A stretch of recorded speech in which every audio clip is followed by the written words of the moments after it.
Hello, this is Scott, and this is the Hyper Report. Here are the quotes for various items.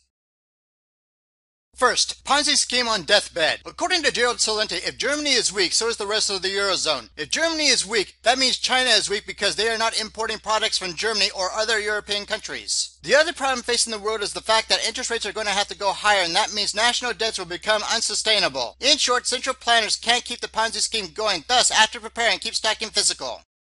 Next, China and U.S. Treasury bonds. The secret to China's spectacular growth beginning in the early 1990s was devaluing its currency compared to the U.S. dollar. Since 2006, the U.S. government has pursued weak dollar policies by pushing interest rates down. China owns about $1 in every $7 of U.S. Treasury bonds. By selling those bonds, the Chinese yuan could be devalued more and help Chinese exports at the expense of other countries.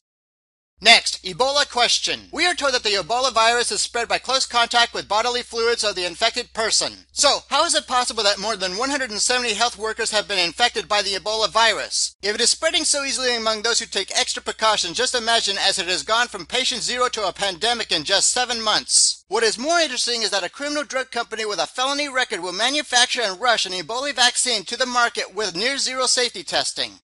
Next, employed? Out of more than 7 billion people in the world, only 1.3 billion work full-time. And that means there are a whole lot of really poor, really desperate people that need to be employed. And what happens when robots can do everything better than us? Until the American people start understanding what has happened for decades, it will get worse.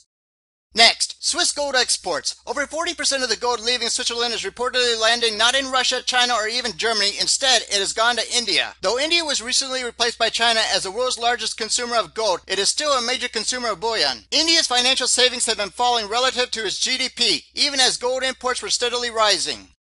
Next, no free lunch. The U.S. government had $5 trillion in unbacked currency issued by deficit spending in the system in 2007. Today, it has $12.57 trillion, or 2.5 times as much. There is this common belief that one can have a free lunch, but that is false. At some point, no one is going to be able to borrow or keep the charade afloat, and that is when it all crashes. Next, more stories. There are 3 more of today's stories at my website.